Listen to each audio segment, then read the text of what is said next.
Alright guys, this is DJ Wolf Live. Of course, I am DJ Wolf. I just came out to local grocery store again this morning. I had to get some stuff for my wife's birthday. Her birthday is this week. Going to the supermarket now is more challenging than ever.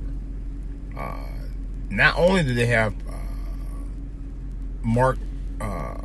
spaces marked where they say that you need to be 6 feet back, according to the mandate from the CDC, when you're in line. But now they wipe down the self-checkout counters and the main checkout counters where the person is, they have window partitions now in front of it to protect them and yourself from the virus. But it's very somber, and I got a feeling because it's going to take longer for people to get through the lines, and I can see that happening already. I can see it happening. People will get frustrated after a while. It's like, damn, I got to do this now. People going to be on you about every two. People are going to see if you ain't doing what you're supposed to be doing, they're going to check you. People are going to get frustrated with this. That people are going to run out of patience with this after a while. And I find myself after a week of being isolated, I'm already running out of patience. Not really. I mean, I'm patient, but I could see the potential of me running out of patience as a result of that. I can see it already. And it's making me sad. It's making me frustrated. It's making me upset. I mean, right now, it's literally making me very upset. To a point that I'm actually starting to run out of patience my damn self. I mean, I literally am.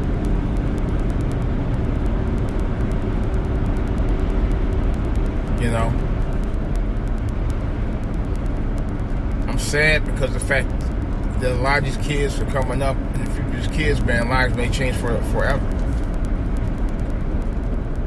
It has potential to change forever, and not necessarily in a great way.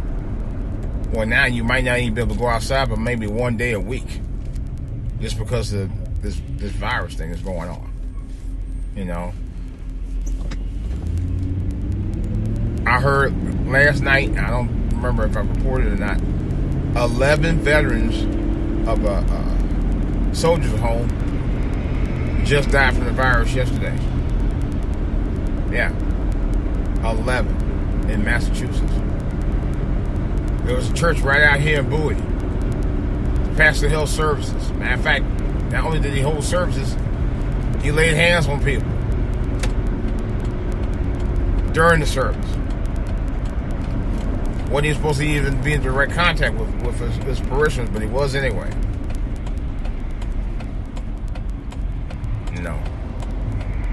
I found that kind of shocking. What didn't shock me, because he was white, he didn't get arrested. And there were officers that were sitting right inside the church, right next to him when he did it. He wasn't even charged. Yeah.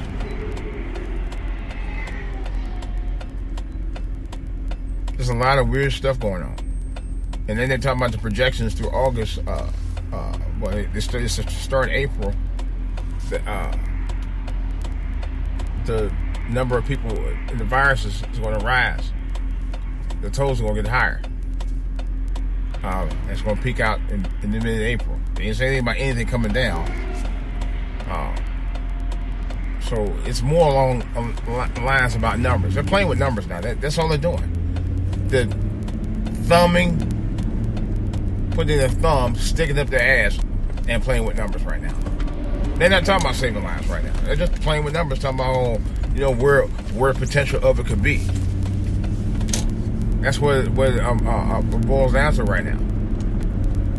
Yeah. If they were talking about ways to resolve it, but they're not. That's what's kind of frustrating me right now. I'm afraid to go to the dollar store. I don't really need to go there. See, that's the other thing. I'm so paranoid right now that I don't even want to go to stores because you don't know who has it. You know, Maryland right now of the DMV, out of all three areas between the DMV, Maryland, Virginia, and DC, Maryland has the highest. This is no joke. Maryland right now has the highest number of cases, literally, in the area. Particularly out here in PGC. Yeah, Prince George's County. I still got that charger. That charger not forever. No, different one. That same one. I was looking at this car that was out there just dealing where I bought my truck at, man. It's still out there. Jet black, just like I wanted mine. Anyway, I just find it fascinatingly odd that PG has the highest number. Shouldn't be shocked, but it does, of cases of people who have the coronavirus. And I won't stop by his liquor store so bad. Let me see if I go over there. I don't think it's really open. That's the other thing I kind of was bothered about. What is... They're talking about only essential places are open, but the one place that's open, I'm surprised is open. I don't think they're open yet.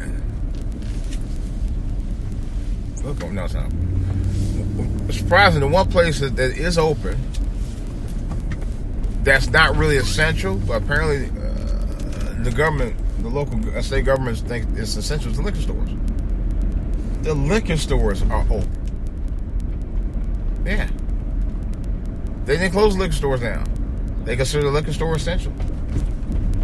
They absolutely do. Man, it's a ghost town down here, man. Wow. Yeah, the liquor stores are considered essential. Of all places. Yeah. They said sales, I was just reading about it this morning, it said sales local liquor stores are up 55%. Wonder why. Well, after all, this is day 3 of my special report, Corona Crazy. You backing up? You going out? Yeah. But now I can talk about that. I'm trying to think of something. It was a couple of things on my mind I wanted to talk about besides that. But like I said, yeah, people are after a while with this, you know, having to stay 6 feet apart and all that. People when you start getting paranoid, be like, "Hey, why are you so close to me?" I'm telling you. A neighbor of mine was just telling me that the other day. He said it was his white family that was walking up real close to him the other day in the store, and he was kind of like getting skeeved out about it because they were walking up real close upon him. You know, there was already a rumor about white supremacists were telling anybody that knew it was affected by it, they were also white supremacists,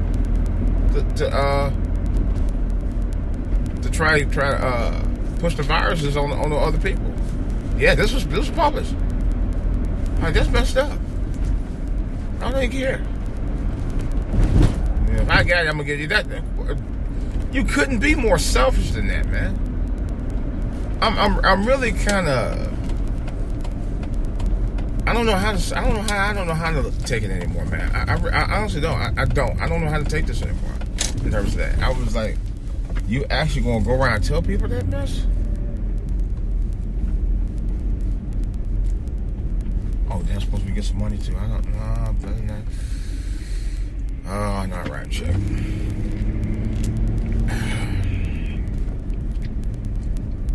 Lord knows. I don't know, man. I'm really. I don't know. It's just this virus thing, man. It's messing with me right now. It's mentally messing with my freaking head. I'm not joking. It really is. And I don't know what to say. I don't know what to do. I just got to roll with it. I got to keep living my life. The problem is, a lot of the quality of life things is around us is not readily available like it used to be anymore. You you know, and that's what's really sad. And it's to a point. It's just, I don't know. A lot of companies are already talking about not able. Some of them may not be able to pay their employees. Yeah, I just heard about that yesterday. You know, what's going on, man? One other thing I meant to say. There was also I don't know if you guys remember. I mentioned about last year. I had the exact same symptoms, and there are more and more reports from not only myself but other YouTubers in some part of the media where they were saying that this virus had been around for a while in this country. We talking about as far back as maybe a year, 2 years ago, where they had the worst cases of flu viruses in decades. Last year was a horrible year for flu. I know that. And I had all of the symptoms, pretty much all the symptoms of the coronavirus. I'm actually going to go to my kb.org site and confirm that, but I'm pretty sure I had all of that. Because I remember having headaches, I had the fever, I had the coughing real bad. I had all of it. I had pretty much it all. And I was on inhaler on top of all of that. So I know something was going on. Something had to be going on. You know?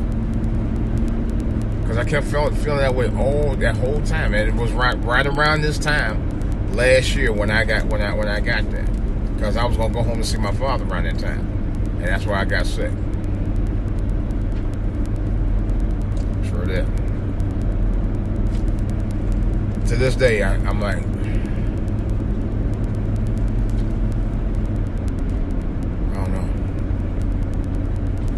but that's what's being reported. It's been around for a while. And like I said, they reported it as a super bug. They didn't report mine as super. They reported mine as a sinus infection. But I've been hearing reports that even if you had suffered from a sinus infection and been prone to it, that you can also be subject to get the coronavirus. So there may be a chance I could still get it. Thank God I don't have it. And I'm hoping that I never do get it. You know. But I still continue to eat healthy, although yesterday I did cheat. My first cheat day in a long time. Yeah, my first cheat day in a long time. And what I had 2 sausage McMuffins and 2 hash browns from McDonald's with the OJ. That's all I had. Didn't have much else beyond that.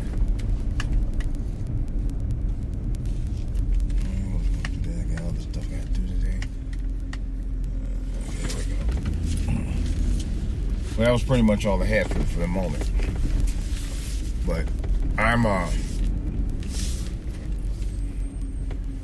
just at a point now, man. It's all about taking care of your health. You know, people something I need to start doing is walking. I got gym equipment I could be using, gym equipment I should be using, and I'm not using it. So my thing is, we still got to be vigilant. We still have to be resilient on this. You know, you don't know the hour or the time of the day when you finally have outlived your body. I hate to talk about that. You know, but that's true. And like I said before, nothing's promised. I've said that back since January. But the thing of it is, we got to keep living. We got to keep surviving out here. You know, we got to be patient. You have to be patient. One of the things I think that you will learn, that we're learning now, is to be patient. Patience is an absolute 100% virtue out here, people. It is. We have to learn to be patient more than anything. You know, because it's going to take time to get used to this. This is a new norm. And my God, I don't like this quote-unquote new norm. I hate it. You know, I'll be honest with you. I hate it. I can't stand it. but it's going to be eventually part of who we're going to be at this point forward.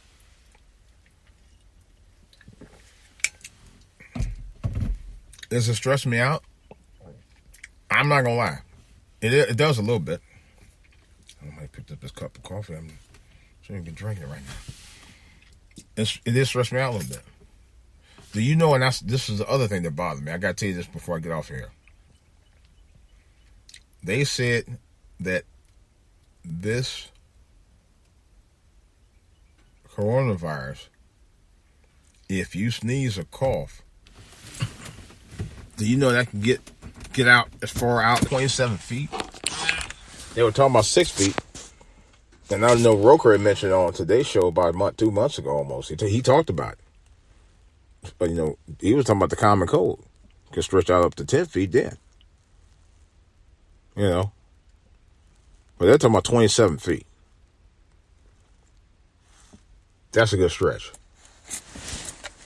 27 feet is a good ways out, people. That's a good little ways out. 27 feet, that's a long way out, people. Damn. That means you will probably have to stay a long distance out from people. You couldn't be around anybody. You may be like remember the movie? I hadn't talked about it in a long time. I seen it years ago. Matter of fact, it was of all people, John Travolta, called Boy in the Plastic Bubble. Boy had a week. I never forget that came out in the. And I don't remember, was it before Carter or after Carter? I think it was before Carter. I think it was. And it came out in the mid-70s. John Travolta, I don't remember who his co-star was. It was a good movie. I think it's probably the best thing one of his early films. But it got rave reviews. I loved it. It was one of my favorite movies as a young kid. And he played that role. It was a damn good role. It really was. And I remember it well.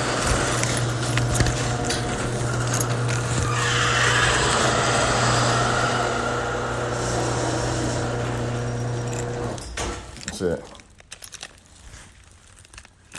I remember the role pretty well at the time, but he had to go around any and everywhere in the bubble. He spent his whole lifetime in the bubble, and I don't remember what happened at the end. But he wanted to be free. He lived his entire life in a bubble. He couldn't touch his parents. He couldn't touch anybody. He couldn't touch a girl. He couldn't touch nobody. I think it was loosely based on a true story, but I don't remember. Shut up.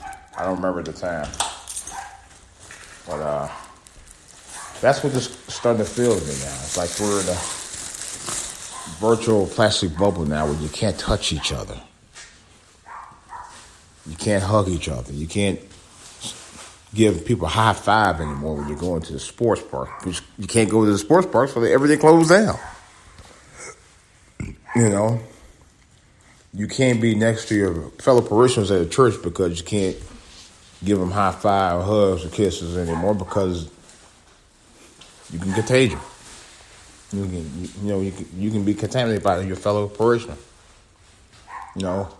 Even when you're at work now, you already might be sitting 6 feet apart from your coworkers, but now y'all can't even collaborate on things. You can't have, you can't eat around each other, stuff like that. It's gotten that bad. It's a shame. Then you got to feel bad for those poor healthcare professionals. My mother was a healthcare professional for a long time, and so was my brother.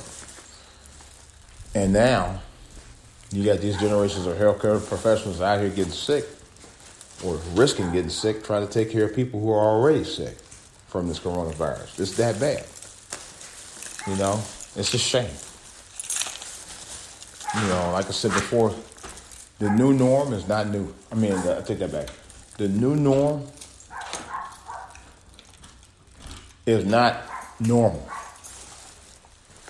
The new normal is not normal. There's nothing normal about the new normal to me. I don't call it normal. I call it different. You know. Yes, it's going to take a little adjustment to get used to for right now. Hopefully, at some point, God will make a way. God's going to make a way. You know. We just have to be patient on it now. DJ Wolf. I'll give you more updates on this, what I call Corona crazy, because it is. And it's getting crazy. And it's not a damn thing for anybody anymore. I'm out.